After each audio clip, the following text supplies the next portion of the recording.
Hola, muy buenas tardes. Agradecemos a todos su presencia y sean bienvenidos al programa universitario de estudios de la diversidad cultural y la interculturalidad, y que a través del proyecto Afroamérica, la tercera raíz, hemos organizado este primer ciclo de conferencias que hemos denominado Africanos y Asiáticos en América, Nuevas Perspectivas. El objetivo de este ciclo de conferencias fue mostrarles a ustedes las nuevas investigaciones, las pioneras investigaciones de los jóvenes doctores, jóvenes y jóvenes, doctoras, que han terminado sus estudios en estos últimos tiempos y que los invitamos a que nos presentaran estas nuevas perspectivas, por eso el nombre. En esta ocasión tengo el gusto de presentar a la doctora Laura Martínez Domínguez. Ella es una de nuestras compañeras que ha venido también acompañándonos en los en los cursos de especialización y de divulgación. Y bueno, voy a leer rápidamente un poco de su currículum y pasamos a su conferencia. Es doctora en Historia por la UNAM, investiga la historia de la prensa mexicana en el siglo XIX, ha sido profesora de las materias de Guerra de Independencia, Historia de los Medios de la Comunicación, Historia de México y Seminario de Investigación para Cine Documental en diferentes universidades, tales como la UNAM, la Universidad Panamericana y la Universidad de la Comunicación. Ha participado en varios encuentros y congresos nacionales e internacionales sobre la historia de la prensa. Es autora de algunos capítulos de libros. En el 2018 recibió el premio Ernesto de la Torre Villar en investigación histórica por su tesis de doctorado. Nos parece muy interesante también hacer un énfasis, un pequeño paréntesis, de que son pocas las investigaciones de los estudios afroamericanos en general del siglo XIX. La mayoría, y lo platicábamos hace rato con la doctora Laura, era que la mayoría de los estudios afroamericanos, me atrevo a decir en todo el continente y en Europa, es que tratan siempre la colonia y de repente nos vamos a la parte contemporánea. Y pocas veces estudiamos la parte de cómo se conformó los estados nacionales y cuál fue la situación de los asiáticos, afrodescendientes, en fin, estas minorías, en la conformación de los estados nacionales y en la idea de cómo es que se construye esta forma y cómo se concibe esta población. Y sobre todo en México, que también pasó en muchos lugares de América Latina, la invisibilización del pueblo afromexicano, de las comunidades negras, como se conocía en la época colonial. Entonces, bueno, yo creo que la ponencia, la conferencia magistral de la doctora Laura va a ser muy ilustrativa, sobre todo porque nos va a mostrar qué pasó con estos afrodescendientes después de la colonia, en la guerra de independencia y en la conformación del Estado Nacional Mexicano. No me quiero adelantar más y muchísimas gracias. Y por si quieren hacer alguna pregunta, la gente que nos está viendo por streaming lo pueden hacer a través del chat de Facebook del PUIC UNAM. Bueno, pues sin más, le doy la palabra. Muchas gracias. Hola, ¿qué tal? ¿Me escuchan bien aquí todo el mundo? Sí, muchísimas gracias. Les agradezco mucho a Marco y a Pablo otra vez por la invitación. Agradezco también el espacio justamente para poder dar a conocer algunas de mis indagaciones acerca de un problema de investigación que me ha estado girando la cabeza desde algunos años. Como dijeron bien, yo me especializo en la historia de la prensa del siglo XIX, sobre todo las primeras décadas de vida independiente. Sin embargo, también de manera paralela he trabajado desde hace un tiempo o me ha interesado saber justamente qué fuentes podemos tener en el siglo XIX para estudiar a las comunidades afrodescendientes. En este sentido, mi participación el día de hoy es justamente rastrear o problematizar, más bien es una crítica de fuentes, acerca de qué pasó con los afrodescendientes, qué pasó con los negros en el 19, dónde los podemos encontrar, qué fuentes hay, cuáles son los límites de esta y también cuáles son sus características. En ese sentido, la conferencia del día de hoy la titulé Tras las huellas de los afroamericanos en el México del siglo XIX y seleccioné, si nos da tiempo, trataré de ir corre, un poquito más despacio, hablar sobre la cuestión de la imagen, la literatura y la prensa, desde luego, que es lo que conozco un poco más. Entonces, voy a dar inicio. Bien, vale la pena detenerse, en primer lugar, porque es un problema justamente la cuestión de encontrar fuentes adecuadas para el estudio de los afrodescendientes en el México del siglo XIX. Bien, aquí partimos de un primer punto que tiene que ver con una fecha en particular que es 1821. ¿Por qué hay problemas a partir de 1821?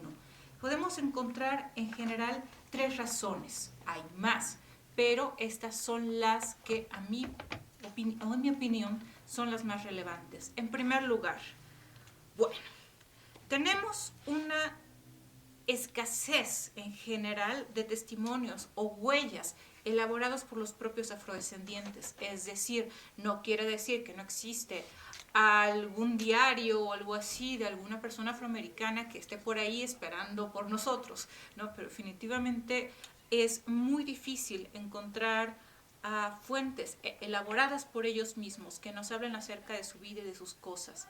En ese sentido, hay que buscar justamente dónde más podemos encontrarlas. ¿Qué problema supone en específico la independencia de México y 1821? Que al menos desde el punto de vista jurídico, en las documentaciones oficiales, con la independencia de México, en concreto con el Plan de Iguala, hay un problema, que es que se va a establecer la igualdad jurídica. ¿Cómo es eso? Y voy a explicarlo un poquito más adelante. Tiene que ver con que se van a eliminar las categorías étnicas de los documentos oficiales. Es decir, que a partir del Plan de Iguala, pero sobre todo con la independencia de México en septiembre de 1821, todos somos mexicanos. Es decir, sin distinción de etnia. Y eso va a ser un problemotota para las fuentes que teníamos o que se habían trabajado de la colonia, en las cuales, gracias a la calidad de las personas, podíamos distinguir cuántos eran, dónde se casaban, cuándo vivían, etcétera, etcétera. ¡Pum! Eso al menos se borra entonces de la documentación oficial. Me explicaré más adelante. Acompañado también de 1821 viene otro problema fundamental y que se trata de construir la nación mexicana. Pero este proyecto, esos proyectos nacionales de la construcción de estados nacionales que justamente hablaba Pablo más adelante, tiene que ver con la cuestión de crear un proyecto nacional pensando en una nación uniforme versus ¿qué? Versus una diversidad étnica y cultural. Eso es la cuestión que debe desaparecer, omitirse, diluirse, asimilarse. Veremos entonces, sobre todo en la cuestión 2 y 3, ampliaremos justamente para ver entonces dónde podemos encontrar con estos dos problemas, la desaparición de la nomenclatura y en segundo lugar un proyecto que presupone justamente homologar o hacer uniforme justamente a esta diversidad étnica que viene de la Nueva España. ¿Qué pasa entonces? Bueno, respecto a la primera condición, ¿qué pasa con 1821? Como les decía, al menos en la documentación oficial que nosotros habíamos utilizado justamente para estudiar las ocupaciones, las viviendas, los oficios, los casamientos de los afrodescendientes, se va a omitir el origen étnico de las personas, es decir, esas fuentes maravillosas, sistemáticas que nos permitían al menos hacer tendencias generales, dejan de servirnos. Claro, ponía, por ejemplo, eso no quiere decir que nunca jamás van a poner negro en ningún documento, pues no, tampoco, pero su estudio ya no nos va a permitir hacer estudios generales de entrada. Por ahí tendremos algunas excepciones, se me perdió el esclavo que se fugó, pido una recompensa, por ahí otras, pero eventualmente no nos permiten más que hacer cosas singulares y no saber realmente lo que nos interesa, que son estos grupos en su conjunto. Nos interesa los grupos, no tanto los casos excepcionales en este sentido. ¿Qué más pasa? A la par, tenemos el problema de otra documentación que se va a generar en este momento. Tiene que ver justamente con la publicación de diferentes tipos de impresos, no solamente la prensa, la folletería, etcétera, y también las memorias de las épocas. ¿Qué va a pasar?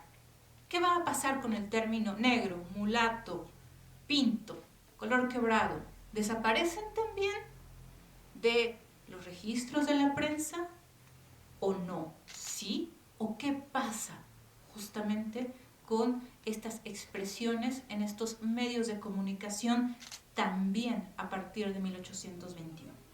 Lo que vamos a tratar de explorar. Bien.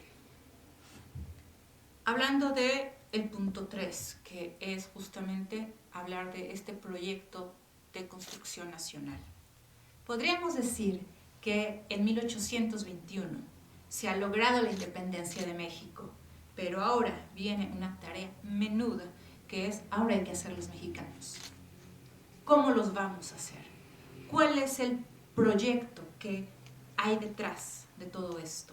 ¿Cuáles son la tarea finalmente que tiene no solamente el Estado Nacional, sino también los gobernantes y las instituciones? Bueno, pues no es nada más y otra cosa que tratar de diseñar políticas, pero también un discurso nacional unitario que justamente apunte a que la sociedad mexicana, estos mexicanos que hay que inventar, sean uniformes. Por lo tanto, hay que atacar y combatir o diluir o omitir o asimilar aquellos rasgos de diversidad cultural. ¿Cómo lo van a hacer? Bueno, van a haber sin duda alguna diferentes tipos de políticas e instituciones que van a tener, entre otras tareas, esta de uniformar a la sociedad mexicana, los relatos de historia, lo que se les ocurra. Pero para nuestro interés, nosotros nos vamos a ocupar el día de hoy de hablar de las producciones artísticas, ya veremos cuáles en específico, qué pasa con la prensa mexicana y qué pasa también con la literatura, ¿no? Ejemplos concretos para no hacer esto demasiado grande. Bueno, estas tres expresiones, ¿qué están buscando plasmar o decir? Varios elementos que voy a tratar de referir y ejemplificar a lo largo de esta charla. En primer lugar,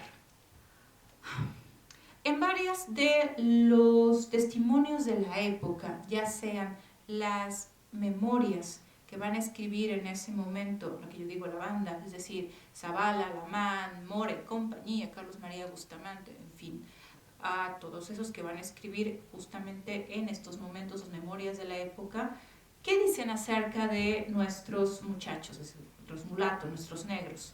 Una de ellas, por ejemplo, a Zavala y More en particular, van a decir, no se preocupen, son súper poquitos mulatos. Eso, la verdad, no representa ningún problema. Y además, ni siquiera está en la Ciudad de México. O sea, eso eventualmente, por fuerza de tiempo, en efecto, viene a la segunda cuestión. Para nada, si son 14, eventualmente van a reducir o de plano extinguirse por pura asimilación.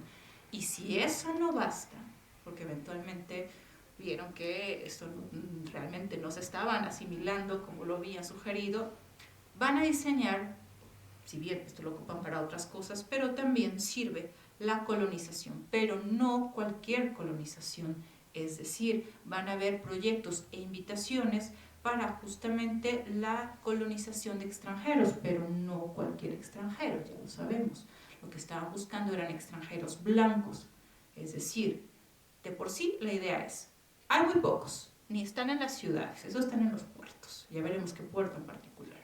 Y además se van a reducir, y si no se reducen por asimilación, pues bueno, vamos a justamente traer a extranjeros blancos para que, bueno, eventualmente ese problema sea resuelto. ¿Y si eso no basta? Vamos a omitirlos. No vamos a hablar de ellos. No vamos a representarlos. No nos vamos a referir a ellos como mulatos. No hablaremos de ellos y eventualmente entrará justamente por omisión en una suerte de aquí ni negros hay. Y si hay, son extranjeros, por ejemplo. En ese sentido, lo que nosotros vamos a estudiar entonces son estas tres posibilidades que digo también. Ustedes dirán, pero ¿estás diciendo todo en contra? Bueno, sí, sin duda alguna. Estamos hablando de tres fuentes que son parciales y son indirectas, pero eventualmente tienen también su propia forma de poder acercarnos sí directa, sí parcial, pero son huellas finalmente que nos van a permitir estudiar qué ha pasado con estos muchachos y eventualmente nos darán otras posibilidades sobre las cuales voy a hablar enseguida. Estos tres tipos de fuentes, arte, prensa y literatura, vamos a ver qué tipo de huellas son. Por eso es muy importante justamente cuando nosotros estemos haciendo nuestras investigaciones, siempre tener muy clara la crítica a la fuente, es decir, qué tipo de documento es, qué tipo de huella, para qué fue hecha, cuáles son sus límites, cuáles son sus alcances, que finalmente sí me puede permitir acercarme o no al objeto de estudio. En ese sentido, estas tres tipos de fuentes, ya lo he dicho, constituyen huellas indirectas, sí, huellas imperfectas, ni modo, pero que son representaciones, por lo tanto son idealizaciones o también son prejuicios acerca de la población afrodescendiente en México. Basta ya de decir que estos cuadros o estos óleos pueden representar estudios etnográficos, no para nada, son idealizaciones y son prejuicios, entonces hay que tener muchísimo cuidado cuando nos acercamos a una imagen de esto. Mira, es que así era en México en el siglo XIX, no, pues no, es decir, sí hay un eco, sí hay una evocación, por supuesto, pero no es ninguna fuente inocente o transparente, o la fotografía no lo es. No es la realidad tal como es una representación también, pues estas son representaciones. En ese sentido hay que marcar bien sus límites, pero también sus aportaciones. ¿Qué aportaciones tienen? Pues varias. O sea, al final estamos con la tarea de buscar justamente este siglo XIX negro olvidado, o poco estudiado, podríamos decir. ¿Qué sí nos permiten estas fuentes? Bueno, pues nos permiten conocer huellas mínimas, sí, ni modo, son chiquitas, pero es de las cosas que tenemos, que son, mientras no encontremos esos diarios preciosos escondidos, esas canciones, bueno, hay tarea aquí que hacer. No solamente mínimo nos permiten acercarnos a ellos, sino también, y quizás más ampliamente, nos permiten acercarnos a los que los representaron, es decir, nos permite estudiar a los que justamente van a elaborar los cuadros y sobre todo para estudios de alteridad o no solamente, es decir, podemos ver qué intereses tenían los otros, qué prejuicios había detrás de esas representaciones. Es decir, podemos estudiar también qué representaciones tenían los demás acerca de los negros. Y eso es interesante ya de entrada. Tendríamos dos sujetos en lugar de uno solo. Y también, porque aquí vamos a hablar de muchos silencios y de preguntas que podemos hacer sobre esos silencios. Y justamente el hecho de que hay tan pocas representaciones o de plano omisiones nos forzosamente hará interrogarnos acerca de ese silencio o esas omisiones acerca de qué pasó con las poblaciones afroamericanas en México tras la independencia. Para esto vamos a estudiar entonces el primer apartado, que es arte, grabados, litografías, óleos y acuarelas. Esta es la parte más linda porque hay imágenes algunas, entonces dice yo, espero que sea más llevadero, no tanto texto. Y para ello, bueno, vamos y me referiré un poco acerca de qué pasa con los artistas mexicanos y extranjeros. Esta muestra que traigo aquí justamente bebe tanto de intereses nacionales como extranjeros y traté de identificar al menos una serie de tendencias generales, no quiero decir unívocas, es decir, no está cerrado, no es que siempre hayan los extranjeros visto eso, pero en términos generales podemos nosotros identificar algunas propuestas o tendencias, mejor dicho. Bueno, tenemos entonces estas divisiones entre mexicanos y extranjeros. ¿Qué pasa con los artistas mexicanos y sus representaciones artísticas? En términos generales, lo que nosotros vamos a encontrar en general en el siglo XIX es una preocupación justamente por representar las costumbres, representar los tipos. ¿Qué quiere decir uno y lo otro? Bueno, justamente dentro de las características científicas y artísticas del siglo XIX, pegando herederos del siglo de las luces, tiene que ver con la clasificación y ordenamiento del mundo y sus cositas, ¿no? Es decir, me interesan estudiar los individuos, cómo están vestidos, cómo es su clima, ya veremos con qué diferentes propósitos, pero justamente planea hacer una suerte de arqueología del mundo de las cosas, disciplina que también en el siglo XIX está avanzando con creces. Otro elemento que nosotros vamos a encontrar no solamente, por eso les decía que no es una división tajante, en las representaciones artísticas, tanto de extranjeros como de mexicanos, vamos a encontrar una suerte de blanqueamiento de oficios. ¿Qué quiere decir eso? Que de manera tradicional la gente afrodescendiente ocupaba cierto tipo de oficios en la época colonial y que de un día a otro, la llegada de la independencia, las representaciones que podemos nosotros encontrar de esos oficios que tenían, como por ejemplo cocheros, lacayos, pajes, etcétera, etcétera, que en general eran ocupaciones negras, de pronto los vemos más blancos. Es decir, como de un día a otro o de 20 años a otro, ya estas personas que ocupaban o que se dedicaban a tales o cuales oficios, los vemos representados ya no con rasgos afros, sino con rasgos mestizos, lo que sea que eso signifique. Otra cuestión. Omitimos a los afrodescendientes. Por ejemplo, uno de los retos verdaderos es encontrar representaciones de afrodescendientes en la Ciudad de México. No es decir, buena suerte, a ver si encontramos algunas imágenes de ellos, porque de entrada aquí ni los vimos, ni están, ni nada. Están en las costas. Aquí en la Ciudad de México, pero no solamente, no existen o no los vemos. De ahí que justamente ubiquemos estas islas de negritud, donde ahí sí de plano omitir que anden por ahí brincando es tremendo, ¿no? Que sería, por ejemplo, sobre todo el caso del puerto de Veracruz. Ahí sí, tanto artistas mexicanos como extranjeros van a tener las pocas o muchas representaciones que tengan de afrodescendientes van a estar en el puerto, por ejemplo. Acerca de los extranjeros, como les digo, no es una división tajante, pero sí hay un espíritu detrás de ellos. Tiene que ver justamente con el siglo XIX, esta segunda gran ola de colonialismo, que lo que está detrás eventualmente es con esta exploración, catalogación de personas y de recursos naturales, pues trata justamente de decir, pues muy bien, miren, en México se puede explotar por la caña de azúcar y esta gente, en otras partes de América Latina pues tenemos el cacao, no, pues que tenemos el tabaco, tenemos esta otra, mira, y está esta gente que puede ser mano de obra, mira, qué interesante, mira, el caucho puede ser, en fin, ¿no? Es decir, justamente lo que hay detrás, y por eso es que hay que ser crítica a esta fuente. ¿Para qué se hacen estas obras? ¿Quiénes son? ¿Quién los manda? ¿Qué están buscando? ¿Les gusta retratar paisajes porque están distraídos? No, obviamente están obedeciendo justamente a una serie de financiamientos con los cuales tienen justamente la mirada puesta en esta clasificación de personas y de recursos naturales. Son importantes saber qué hay por allí para eventualmente ejercer algún negocio con aquel país que recibe su independencia, ansioso de reconocimiento internacional y de dinerito, por supuesto.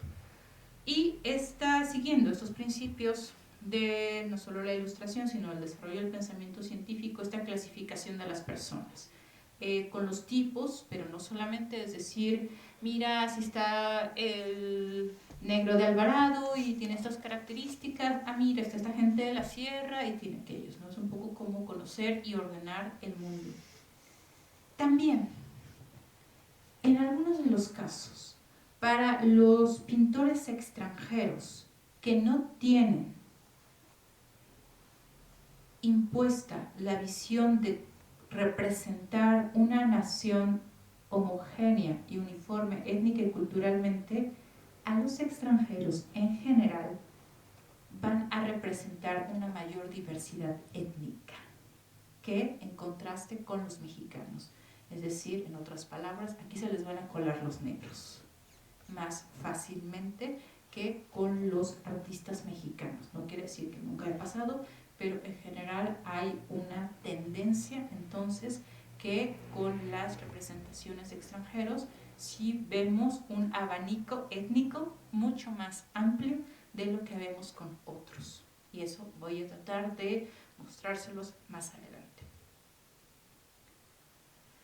Bien, ¿qué es un poco para entrenarnos, para ver mejor las siguientes imágenes? Entre la herencia colonial que nosotros vamos a poder distinguir justamente en la serie de imágenes que he seleccionado, podemos encontrar, por ejemplo, estos oficios racializados en el caso de los afrodescendientes. Digo oficios racializados como herencia por dos razones. La primera es que justamente en las muy estudiadas y bien estudiadas representaciones de la colonia, ya en los cuadros de casta se ha estudiado la saciedad, bien o mal, en ambos muy buenos ejemplos, pero también se ha ocupado bastante de estudiar que el batallón de los milicianos, etcétera, etcétera, los pajes, los lacayos, las damas de compañía, etcétera, etcétera, y que estos a su vez representan justamente esta desigualdad socioétnica que había en la colonia como una herencia colonial. Recordemos, no pasamos culturalmente ni socialmente del día a la mañana en una sociedad profundamente desigual como la colonia del México independiente de un plumazo, ¿no? Obviamente estas cuestiones culturales y sociales sí que están arraigadas. En ese sentido, para ver ese arraigo o esa representación, justamente encontramos una plétora de oficios que fueron racializados justamente durante la colonia y que podemos encontrar su eco o su representación también en el siglo XIX. Aquí hay algunas de ellas: cochero, portera, cocinero, sirvienta, lacayo, paje, costurera, partera, molendera, ama de llaves, zapatero, frutera, arriero. Esto va a ser interesante. ¿Quiénes eran arrieros en la independencia? ¿Un arriero famoso en la independencia? Quizá con orígenes étnicos más complejos. Morelos, por supuesto, justamente. Milicianos, cantidad, que esta imagen que está ahí, que era un retazo del batallón de pardos. Pues bueno, los batallones de pardos o los milicianos negros, pues un poco se extinguieron con la independencia, si no van a estar por allí y vamos a encontrar sus representaciones. Bueno, entonces un poco será algunos de los oficios que sí que nosotros vamos a ver, algunos blanqueados, otros no tanto, en las representaciones de al fin del siglo XIX. Sí. Bueno, ¿qué es lo que vamos a ver en el primer término? Vamos a observar algunos grabados y litografías. En primer lugar van a ser los extranjeros, Claudio Linati y Carl Nebel, que veremos enseguida. Y Claudio Linati lo que vamos a estar viendo también son algunas imágenes que se publicaron en libros con este espíritu de recopilación, solamente trajes civiles, los mexicanos pintados por sí mismos, viajes pintorescos, pues esta vocación de viaje explorador justamente viene acompañado con estos grabados y estas litografías. Y sí, sin duda alguna, los afroamericanos están aquí, pero están en las costas, como podemos ver a continuación. Tenemos aquí, estas son imágenes, en mi opinión, bastante famosas, pero bueno, nos permiten justamente poner atención justamente a cómo están representados y en dónde están representados y con qué motivos. Justamente Claudio Linati está financiado justamente para hacer este proyecto de a quiénes estás viendo, cómo están. Y aquí en primer lugar tenemos a este costeño, ¿no?, que está vestido con su traje de domingo, muy elegante. Sigo. Bueno, lo que decía, tenemos ubicados a estos afrodescendientes no solamente en las costas, sino también llamar la atención justamente acerca del oficio. Bueno, el primero, generalmente estas referencias, y ya lo veremos más con la prensa y la literatura cuando se habla de negro, es que son vagos, pendencieros, flojos, horribles, etcétera, etcétera, que son palabras, pero también esas actitudes de vagancia, de altanería, de flojera, las vamos a encontrar entonces en el primer caso de este negro del barato que está encima de la hamaca. Y el otro, atención, que eso les decía, estos cuerpos milicianos o estos cuerpos armados no quedaron atrás con la colonia, sino que estos cuerpos que traían un montón de tiempo organizados justamente con su estatus social, etcétera, etcétera, que venían con las fuerzas milicianas o fuerzas armadas, los encontramos también aquí presentes en este Guardia Civil de Alvarado también. Vamos con otro artista, en este caso este es Carnevel, de hecho traigo aquí que no se veía bien abajo, está justamente en otra litografía en estos libros que se van a hacer, por eso traje como la ficha completa, estos viajes pintorescos, arqueológicos sobre la parte más interesante de la República Mexicana en los primeros años del México independiente, es decir, en la década de los 20, principios de los 30.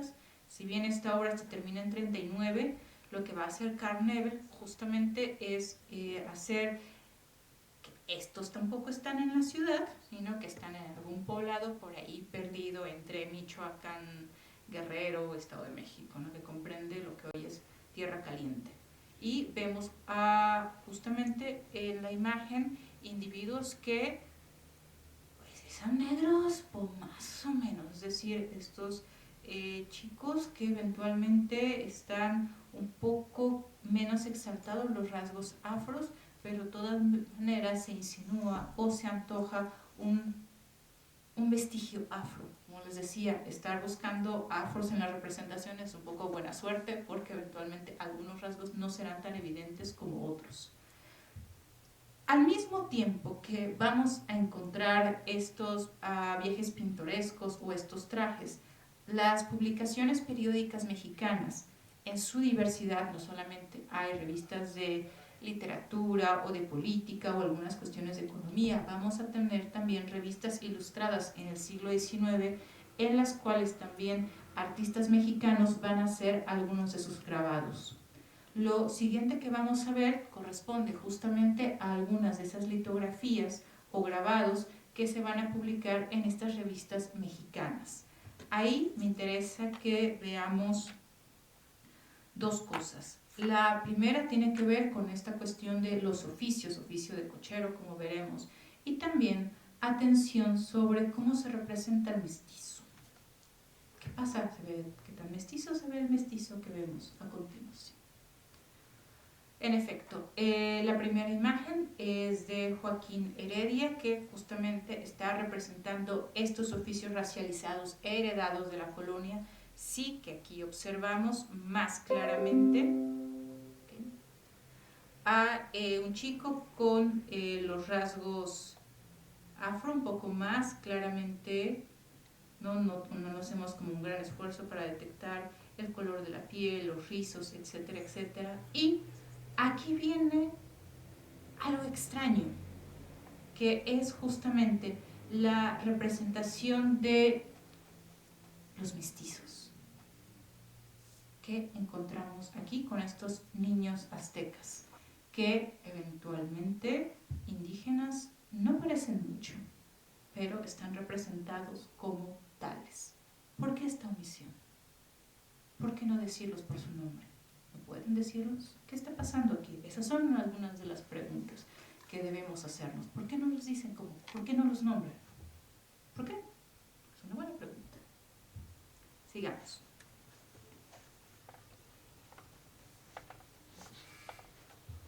Lo que encontramos aquí viene justamente de una de las obras más representativas, pero también con más eco a nivel internacional, que son los mexicanos pintados por sí mismos. ¿Por qué digo con eco o réplica internacional?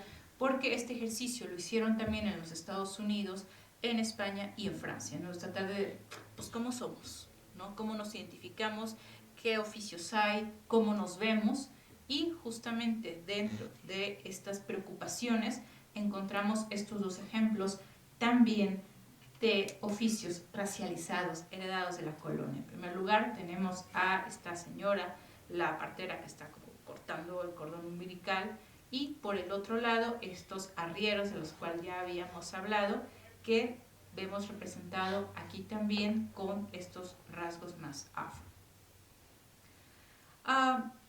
También, para pasar ahora a los óleos, que son súper bonitos además, me interesa que justamente observemos no solamente cómo se están retratando a estos aparentes mestizos, sino también volver a recordar esta insistencia de que, bueno, ok, hay afros, pero estos se encuentran pues en un espacio bien delimitado e interesante, como esta insistencia aún hoy a nuestros días, cuando nos preguntan, ¿hay negros en México? No, bueno, sí, en las costas, en Acapulco y Veracruz, ¿no? Eventualmente, cómo justamente esta construcción que se hace eco, se expande en este momento a través de diferentes medios de comunicación, repercuten hasta el día de hoy en nuestras propias identificaciones como mexicanos y como la diversidad o no que tenemos.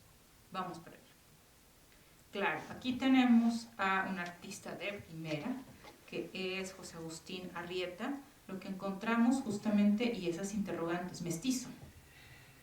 Ok, sí, mestizo probablemente, pero con una ascendencia que huele afro, que parece afro, justamente. ¿Por qué no llamarle así? Porque es un mestizo. ¿Qué tipo de mestizajes hay? Esa es otra buena pregunta. Y el otro caso que tenemos aquí, sí.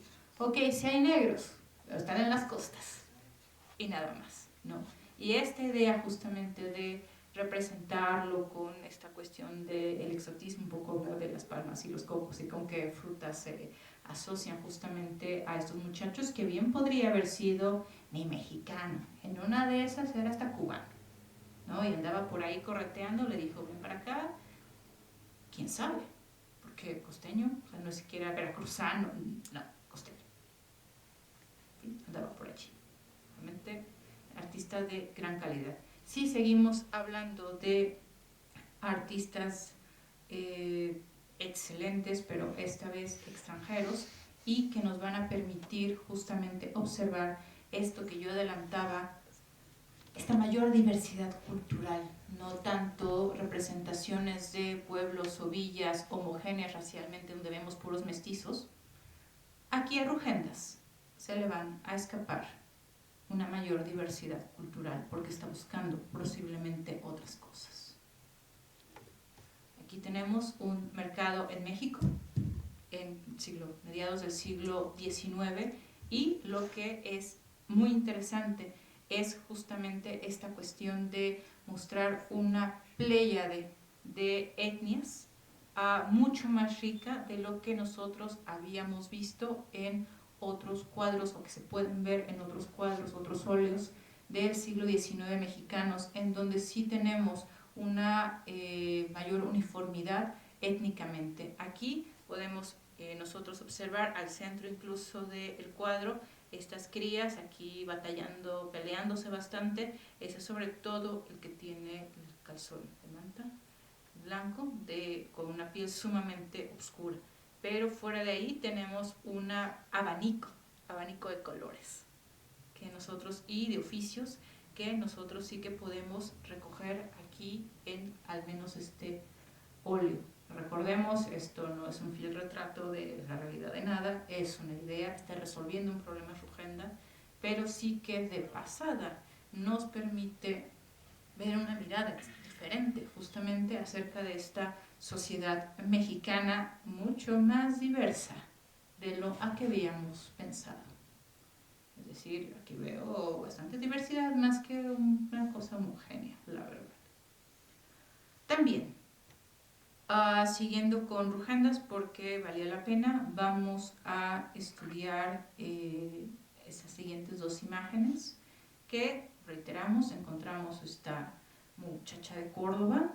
Recordemos, los africanos, los descendientes africanos están en las costas. Bueno, aquí tenemos también a esta chica, pero tenemos también la otra que a mí me encantó. Yo no la conocía y me dio salté de gusto cuando la conocí por primera vez, que son estas muchachas con un abanico también de colores de pieles interesantes, las cuales las tenemos aquí de diferentes colores.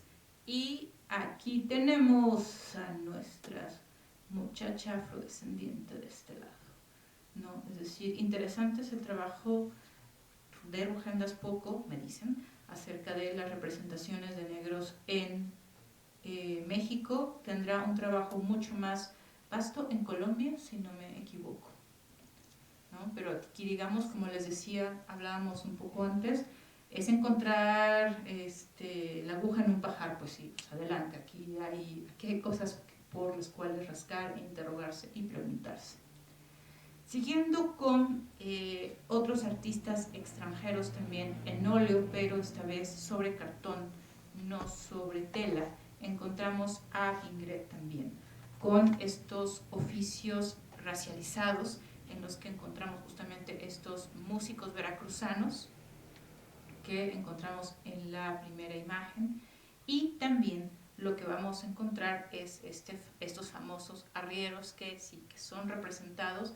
Si esto parece una suerte de chico musulmán, pero bueno, okay, dejémoslo ahí como de ascendencias o de rasgos afro. Y finalmente, con este collage que he intentado hacer aquí, vamos con un artista que yo tampoco conocía y que estudié para esta presentación, para este trabajo, y que trabaja acuarela. Hago la mención, ¿por qué la acuarela tiene tanto chiste? Bueno, yo alguna vez intenté pintar y hacer acuarela es dificilísimo, entonces cuando vi la calidad de estas obras me pareció así fantástico, la verdad. Y tenemos también esta recuperación de los oficios racializados de los que he estado hablando con insistencia. En primer lugar, tenemos entonces a Hegi. ¿Qué es Hegi? Suizo, gracias. Sí, suizo, pero estudió en Alemania. Eso sí, lo recuerdo. Bien, en primer lugar tenemos aquí a esos soldados de la brigada, es decir, a estos milicianos, otra vez nuevamente, en las que encontramos justamente estos individuos afroamericanos. Aquí los tenemos. Y esta que es otra escena cotidiana, otra escena de costumbre, que es esta señora negra que está cargando carbón, aparentemente, según la descripción, en este burrito que está aquí. Bueno, esto como una pasada, una visión general. Hay más cosas que estudiar. En general, la cuestión de las imágenes, las litografías, los óleos y ese tipo de representaciones han tenido mayor acogida, pero no todo está dicho. Es importante no solamente hacer un trabajo de investigación como el que hizo la doctora Ballesteros, en la cual yo me basé para esta primera parte, que tiene que justamente indagar en los diferentes repositorios. Ella ha tomado varias imágenes del archivo fotográfico de Manuel Toussaint del Instituto de Investigaciones Estéticas, pero también se ha dado la tarea justamente de investigar dónde están estas acuarelas de Hegi, que muchas de ellas están con la familia, ¿no? Es decir, hay que preguntar, oye, ¿puedo ver las imágenes, etcétera? Y también la posibilidad que nos da hoy en día los acervos digitales es que justamente podemos explorar si tenemos más negros perdidos o no tan perdidos en algunas otras bibliotecas extranjeras. Entonces, seguramente hay más cosas que todavía están guardadas por ahí. Entonces, más bien hago como la invitación de qué material hay. Habrá que tomarse su trabajo, pero es una invitación justamente a explorar no solamente estos muy conocidos trabajos de los mexicanos pintados por sí mismo, o ya otra vez los trajes de Lizardi, pero puede haber, gracias a la digitalización, de obras de artistas que quizás iban de paso y a lo mejor hicieron algún grabado o algo que todavía no conocemos. Entonces un poco es este llamado al ataque y que hay algo mucho más por explorar. Ahora, pasando a la parte más linda, obviamente por las imágenes, a la cuestión de la prensa mexicana del 19, que es lo que yo conozco más. Bueno, ¿qué hay con la prensa del siglo XIX?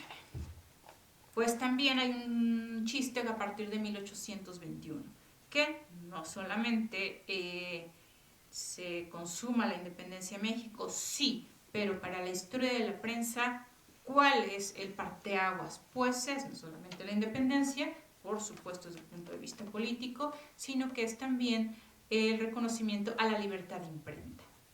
La libertad, recordemos, regímenes coloniales se caracterizan por la ausencia de libertades, una de ellas importante es la de no tener libertad de imprenta. Entonces, justamente lo que va a significar un parteaguas tiene que ver con las publicaciones periódicas que van a aumentar un montón a partir de 1821. ¿Cuánto es un montón? Podríamos decir que de 1821 a 1835 tenemos más o menos 80 publicaciones nuevas. Pensémoslo, es un montón. ¿Cuántas publicaciones, cuántos periódicos nuevos aparecen cada año? 1, 2.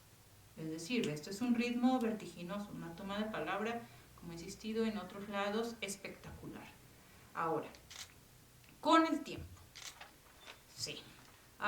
Esta prensa no es que no circulara, no es que se conociera, eso es falso. Claro que circula en diferentes espacios públicos y privados, en diferentes capas sociales. Pero sí, con el tiempo, es decir, a lo largo del siglo XIX, la circulación de este medio de comunicación se va a arraigar aquí sí, en diferentes sectores y amplios sectores sociales. Sin embargo,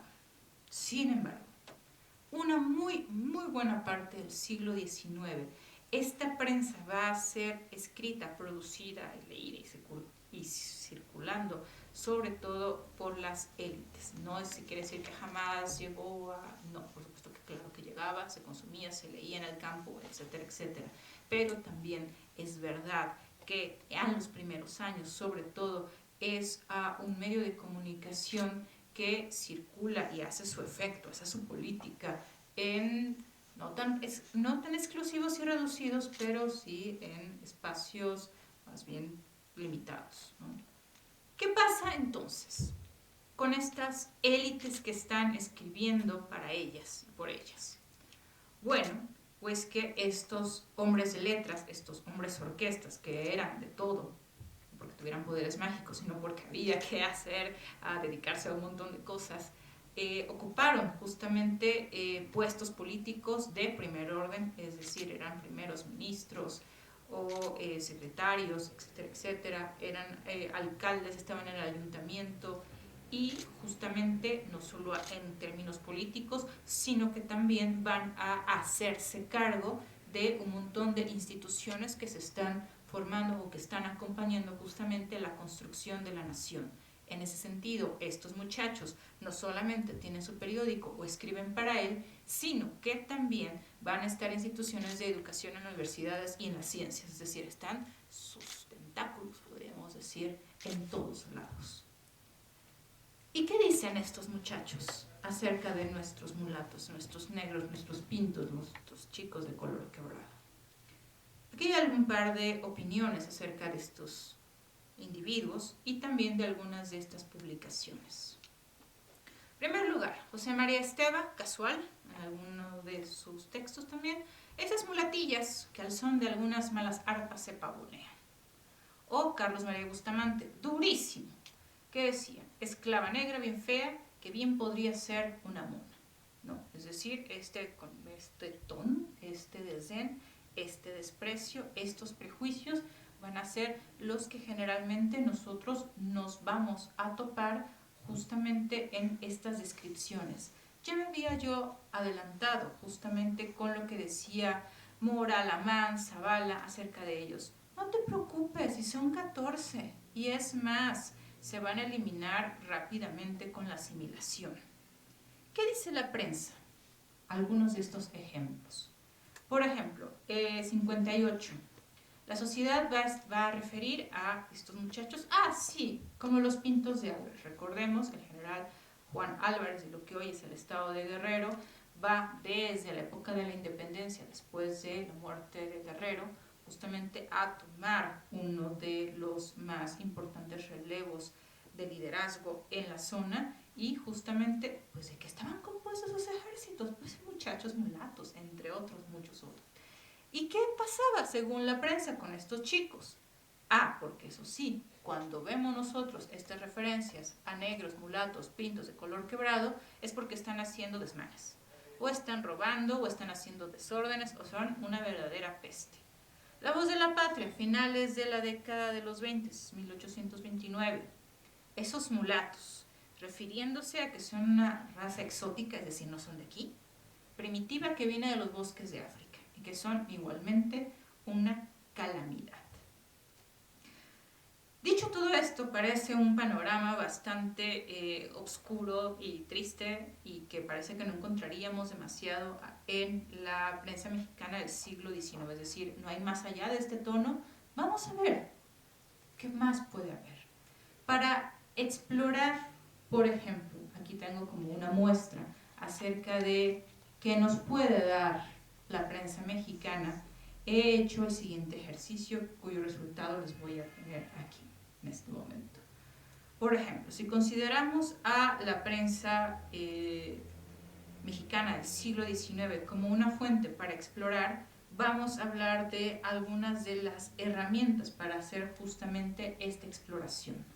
En primer lugar, de los mayores repositorios que tenemos está la Hemeroteca Nacional de la Ciudad de México, pero buena suerte, es un lío realmente tener una credencial, tener un acceso adecuado y consultar esos periódicos en paz. Pero también, por buena suerte, tenemos también el recurso que emana de ahí, que es la Hemeroteca Nacional Digital de México, es decir, directamente, y ahí puse la liga, justamente para hacer estos ejercicios de exploración acerca de qué me puede dar la hemeroteca. Si bien la Hemeroteca Nacional Digital no contiene todo lo que está en la hemeroteca, sí tiene un mínimo suficiente, más que mínimo, suficiente volúmenes de información que nosotros podemos utilizar y eventualmente, mediante algunas herramientas o algunas acoplaciones, podemos sacarle un montón de jugo si lo que nos interesa en primer lugar es echar un vistazo, ¿no? Y ver eventualmente si podemos seguir cavando o explorando. Vamos a ver justamente qué fue lo que hice y qué se arrojó de estos primeros resultados. Puedes seleccionar el rango de fechas. A mí me interesaba el siglo XIX y yo marqué a partir de 1821 hasta el último día de 1899. Y seleccioné una palabra clave. Claro, eso tienes que conocer el vocabulario de la época y conocer cómo se le llama a esta gente. Y elegí la palabra mulato. ¿Qué pasó? Se arrojaron a 2.799 entradas. ¿Es mucho? ¿Es poco? Se me antojaba poco para 80 años, la verdad. Entonces dije, bueno, debido a que el OSR de la hemeroteca digital es bastante defectuoso, pues había que buscar, ahora sí que como los historiadores mandijos de aquí hacíamos, pues uno por uno. A ver, y buscar hoja por hoja. A ver, ¿qué es lo que están arrojando estas 2.700 entradas? Y ni modo, una por una, porque ni modo, así hay que hacer las cosas. ¿Qué dice? La mayoría de ellos sí que hablan de mulatos, pero no en México. Sí, bueno, es que está la revolución o otro movimiento más en Colombia, y pues ahí sí que hay mulatos. Y además se llaman así y así, y son dirigentes y tienen tal carácter. Y bueno, obviamente si hay insurrectos, pues están en Haití. Y esos son los mulatos de los que están hablando en las primeras décadas del siglo XIX. O, ¿qué encontramos también? Hay un palo de mulato, algo así, pero no, que es una planta. Y sí que encontramos comentarios, la verdad, súper sueltos, acerca de mulatos haciendo cosas malas. ¿No? En general están haciendo alguna ofensa o cometieron algún delito, los sorprendieron robando un arma, asaltando algo. Pero también en esta búsqueda encontramos pepitas de oro, también.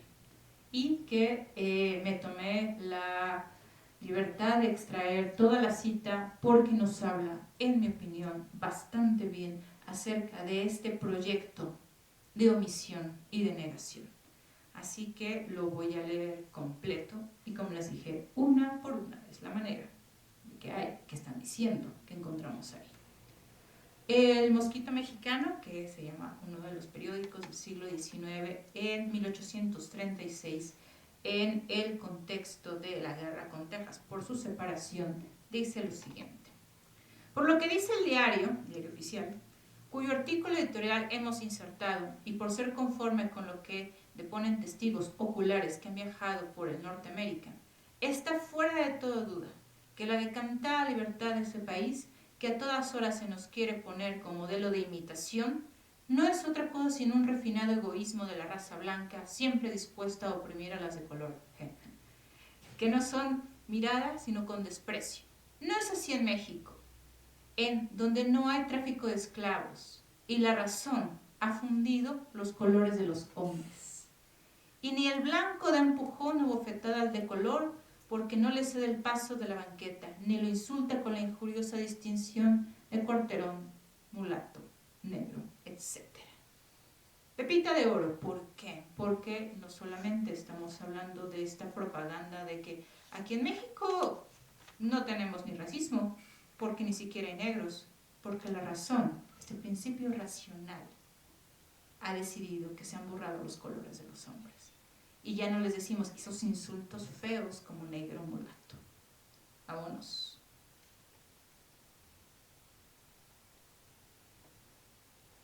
Ya casi termino.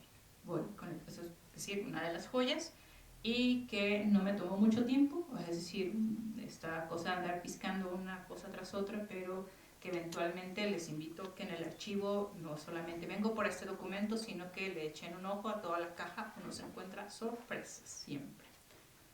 Vamos con la parte 3, y ya casi acabo. La literatura mexicana del siglo XIX, que esto es un monstruo sobre el cual yo me detendré a hablar en particular acerca de cuáles son estas percepciones que hay sobre encontramos negros en la novela mexicana del siglo XIX. ¿Cuál es la base? ¿Cuáles son los antecedentes? En términos generales, si ustedes empiezan a indagar, se van a encontrar con posturas como esta. Se señala que en términos generales, en la narrativa mexicana del siglo XIX, la presencia de estos grupos minoritarios, no solamente los negros, sino los orientales, es raquítica. Es decir, algunos estudios dicen, no, en la novela ni los vamos a encontrar porque además eran minoritarios. ¿Ven esta insistencia?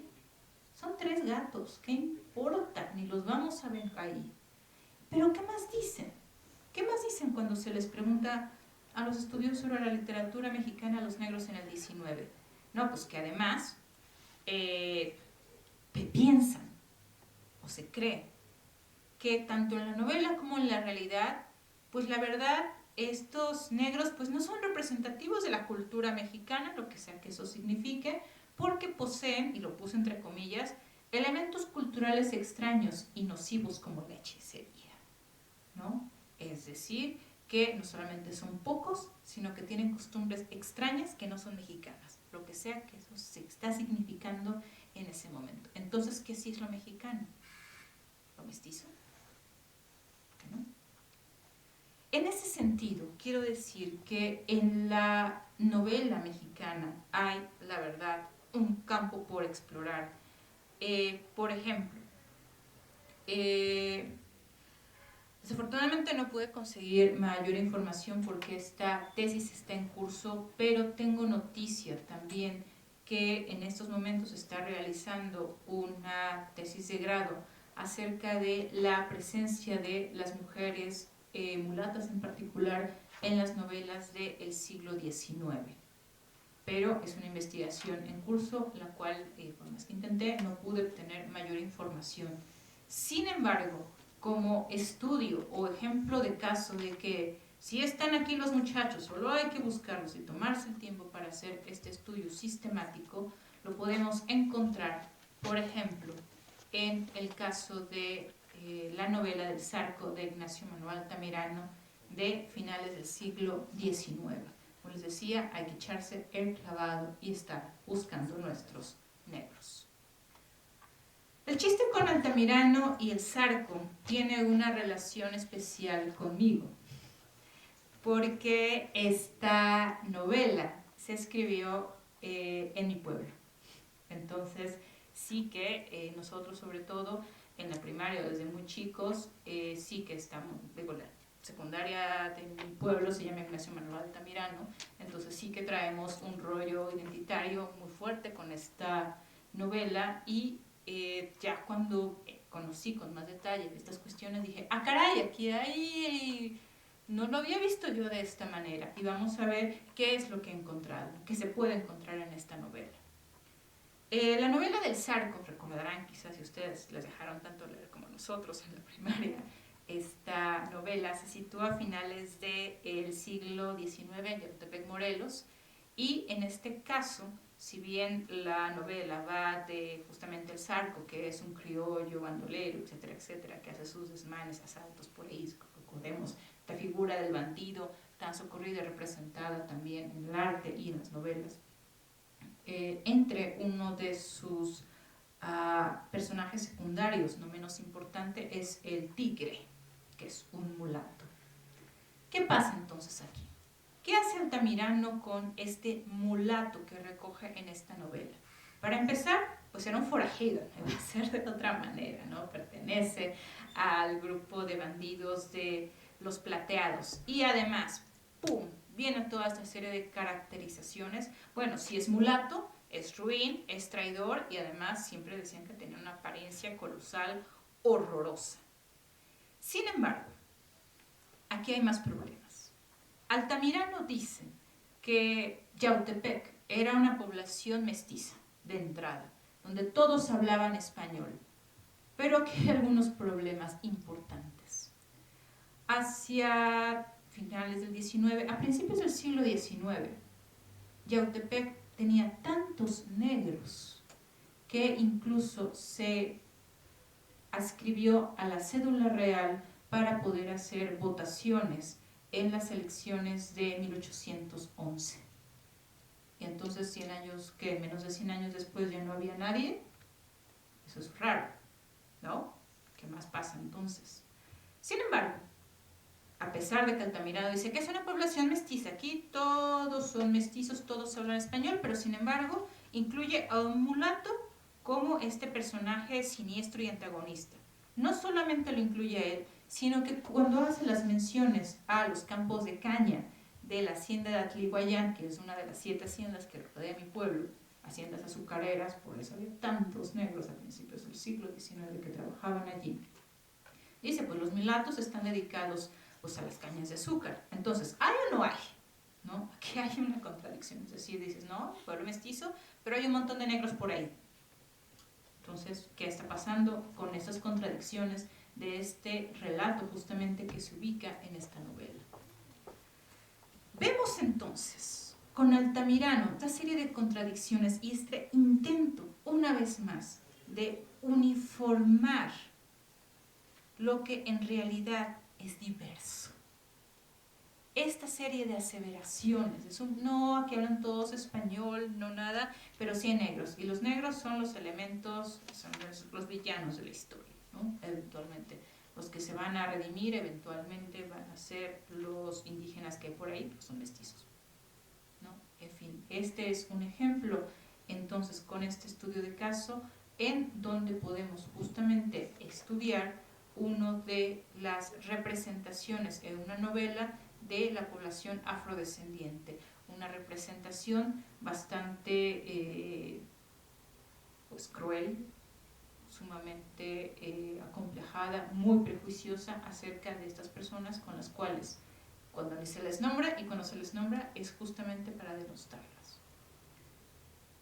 Terminamos casi. Como conclusiones entonces.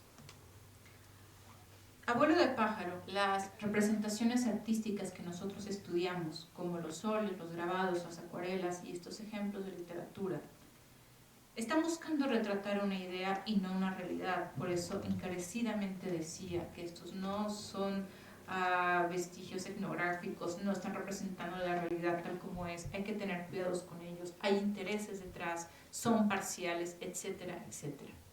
Una de esas ideas, no quiero decir que esté todo detrás de ella, pero sí que una de las ideas que hay detrás de esta uniformidad es resaltar justamente o insistir en que la nación mexicana era una nación uniforme, moderna, hacia el progreso. Es decir, era una nación que por una razón había obviado los colores y que era por lo tanto una nación mestiza. Por su parte, lo que vimos de la prensa, este breve despliegue que nosotros examinamos, pues va más allá, porque aquí hay una omisión. Es decir, lo que nosotros vimos no solamente son menciones y a mulatos, pero son extranjeros y están en sus países dando guerra. Y aquí, pues de vez en cuando se roban una gallina. Pero la verdad es escandaloso e interesante estudiar justamente este silencio tan estruendoso, tan sonoro, que nosotros identificamos a grandes rasgos en la prensa mexicana. Y muchísimas gracias. Espero sus preguntas y si necesitan algún contacto, está en mi correo electrónico y también mi página de la academia.edu. Muchas gracias.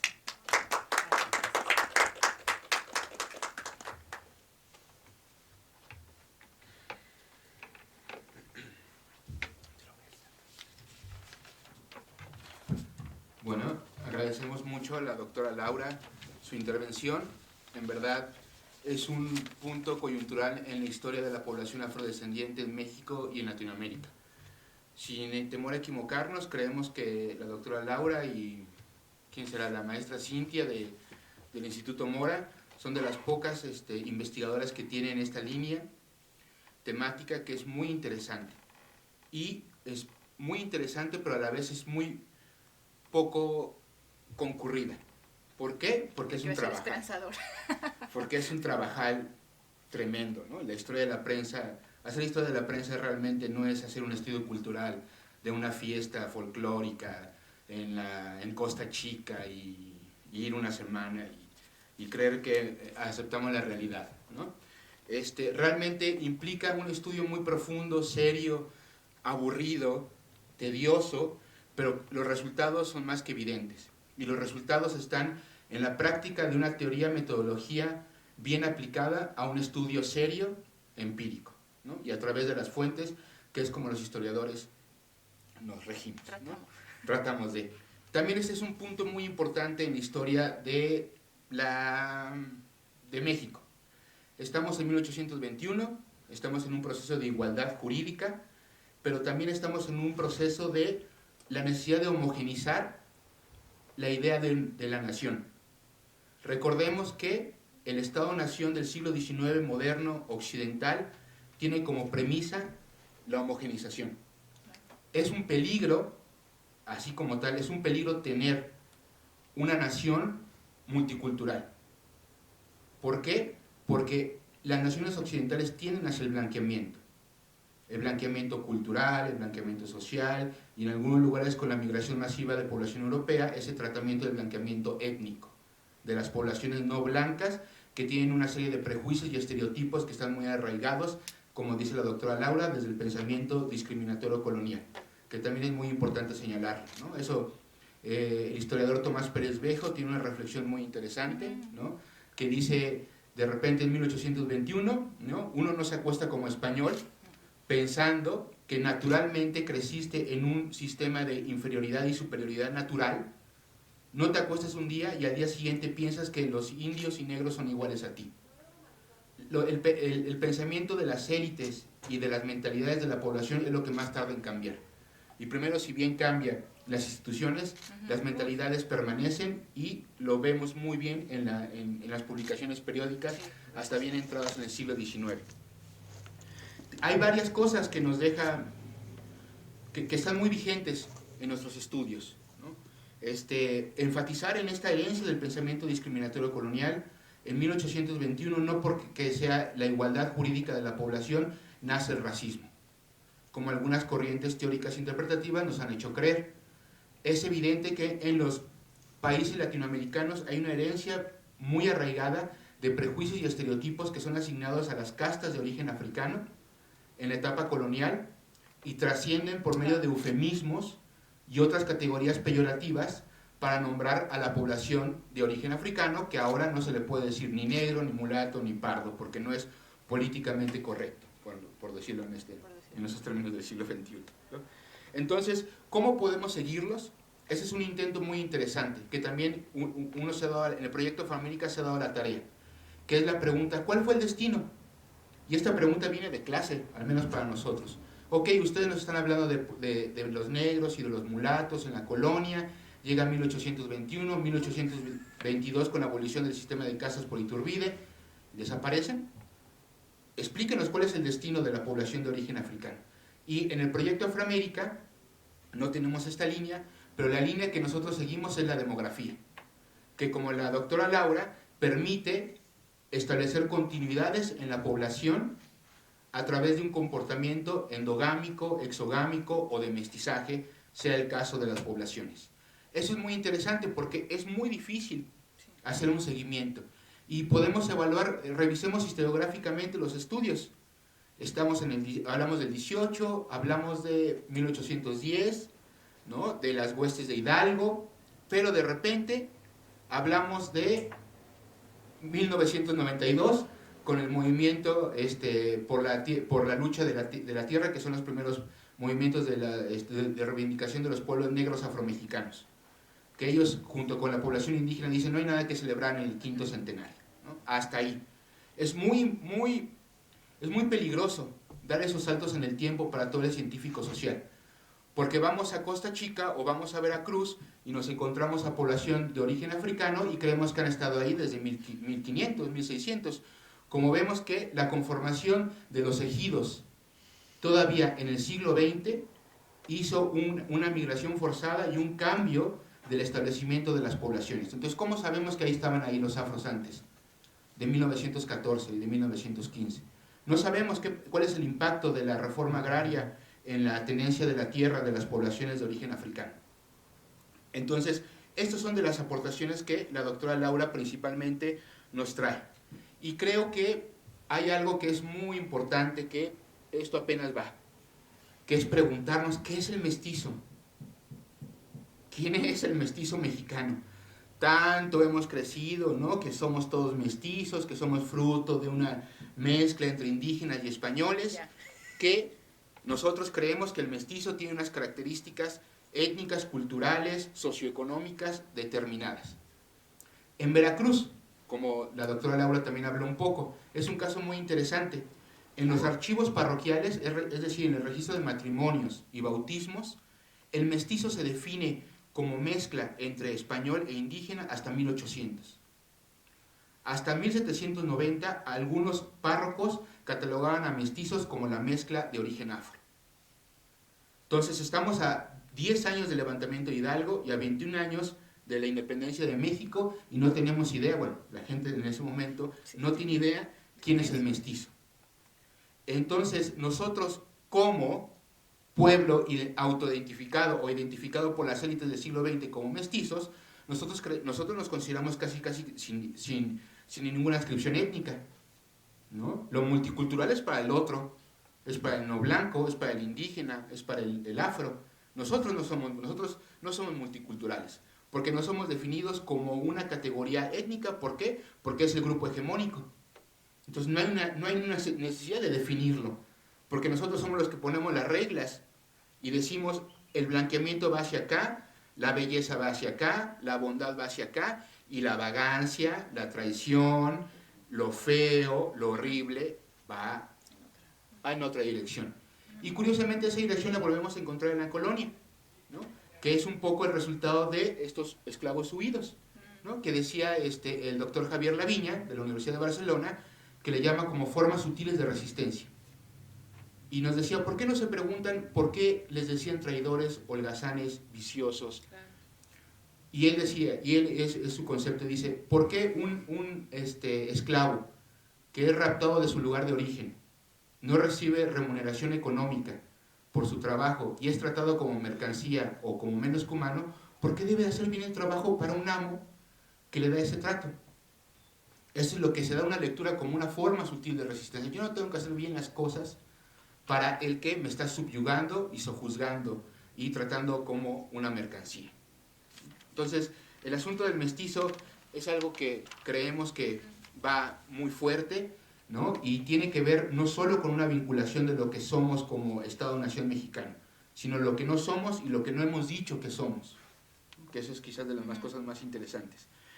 Y ahorita, retomando lo que decías sobre Juan Álvarez, estamos hablando ya en mediados del 19. Hay intelectuales, creo que también hay un poco de prensa, que cuando los pintos entran a la Ciudad de México, ¿saben cuál es la reminiscencia? Haití. La revolución haitiana de 1800. El horror que causó, ¿no? Desde el obispo Abadi Queipo en 1811 con el levantamiento de Hidalgo, ya lo dijo, ese mismo discurso se reproduce casi 4 décadas después ya en el periodo independiente mexicano. Entonces, creo que es muy claro las herencias que la doctora Laura nos ha mostrado desde inicios del 19 y podemos irnos hacia el 18 y lo vamos a ver. Y podemos irnos al final del 19 y lo vamos a seguir viendo, ¿no? Entonces, en verdad, estamos muy agradecidos por esta intervención. Abrimos un pequeño espacio para dudas, preguntas y comentarios. Gracias. ¿Alguna pregunta? Ahí sí.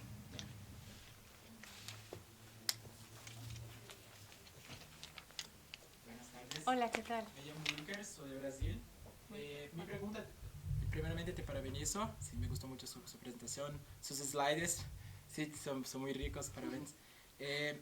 Hay en sus investigaciones indicios de una prensa hecha por negros para negros acá en México. Y si hay esta prensa, ¿cómo que se difundía entre la población? Si había una difusión o algo así en este periodo que he hecho su investigación. Bien, muchísimas gracias. La verdad, para serte sincera, desconozco completamente si haya habido una publicación hecha de negros para negros en el siglo XIX. Eso no quiere decir que quizás no haya habido algún folleto seriado o algún tipo de publicación periódica, pero como un periódico de formato grande y circulación amplia, lo dudo francamente, pero no quiere decir que no hubiese algún tipo de impreso o folleto que posiblemente haya circulado entre ellos, ¿no? De periódico formal, no, la verdad, no lo recuerdo, pero eso no descartemos que no hayan podido organizarse y algún pasquín o algún libelo sí que hayan podido elaborar, no solamente por los costos, sino también pensando si fuera por ellos y para ellos en comunidades más pequeñas, por ejemplo. ¿Tú recuerdas más o menos al final de la Inquisición, ya ves que hay un cambio en la persecución, ¿no? Sí. Se deja de perseguir brujas, herejes, ¿no? Y se empiezan a perseguir libros. Así es. ¿No? ¿Hay alguna ahí, retomando como lo que dice el compañero, hay algún libro que se consideraba como peligroso por estas ideas de las revolucionarias que llegan a México? Un montón. Bueno, al final, como dices correctamente, la Inquisición va a cambiar de objetivos. Y sí, el siglo XVIII, el siglo del libro, hay que perseguir a los libros y documentos varios. Y en efecto, una de las temas que ellos van a perseguir son las ideas de la Revolución Francesa, ¿no? Entonces ahí sí que tendremos diferentes tipos de persecución, no solamente a los libros, periódicos, folletos y cualquier cosa que se diga también de cosa oral. trataba yo de recordar por lo del caso de Haití, o sea, qué peor que negros armados, ¿no? Revolucionarios, ¿no? Entonces sí había circulación, al menos de información, entre las élites que estaban bien preocupadas por lo que estaba pasando y al menos una suerte de política de silencio acerca de qué es lo que está pasando en Haití. Qué horror. ¿Algún otro comentario?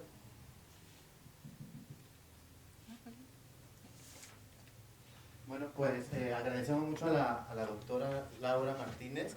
Creo que para nosotros ha sido un buen cierre de ciclo de conferencias.